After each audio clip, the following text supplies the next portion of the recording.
গাইবান্ধায় মুড়ি কাটা পেঁয়াজের চাষ বৃদ্ধি পেয়েছে। অনুকূল আবহাওয়ার পাশাপাশি সঠিক পরিচর্যার কারণে এই বাম্পার ফলন।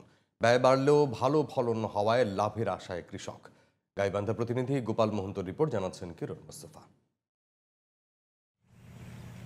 গাইবান্ধার গোবিন্দগঞ্জ, পলাশবাড়ী ও সাদুল্লাপুর উপজেলা সহ বেশ কিছু এলাকায় দিন দিন বাড়ছে মুড়ি কাটা পেঁয়াজের চাষ। আশ্বিন কার্তিক মাসে রোপণ করা পেঁয়াজ তোলা শুরু হয় অগ্রহায়ণ পৌষে।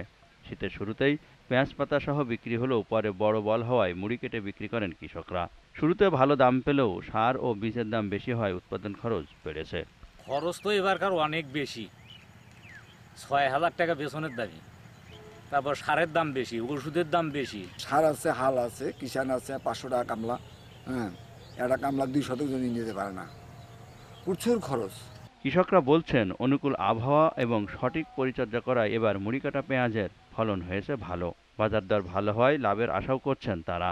আমরা ফুলকোটাও বিক্রি করি, পাতাটাও বিক্রি করতে পারি এবং যে বলটা থাকে সেটাও আমরা বিক্রি করি। এখন তো বর্তমান পেঁয়াজ ১৩০ থেকে ৪০ টাকা, ৩৫ টাকা কেজি বাজারে। আর এই পেঁয়াজটা এখন নামলে আমরা যদি ১০০ টাকা ৮০ টাকা বিক্রি করি, তাও আমাদের প্রচুর লাভ। পেঁয়াজ চাষ ও ফলন বাড়াতে মাঠ পর্যায়ে কৃষকদের প্রযুক্তিগত পরামর্শ ও সহায়তা দিচ্ছে উপজেলা কৃষি অফিস। কৃষকরা এইটা আসলে করে কম সময়ে যাতে অধিক লাভ পায়, সেক্ষেত্রে আমরা কৃষি বিভাগ থেকে কৃষকদের পরামর্শ দিচ্ছি।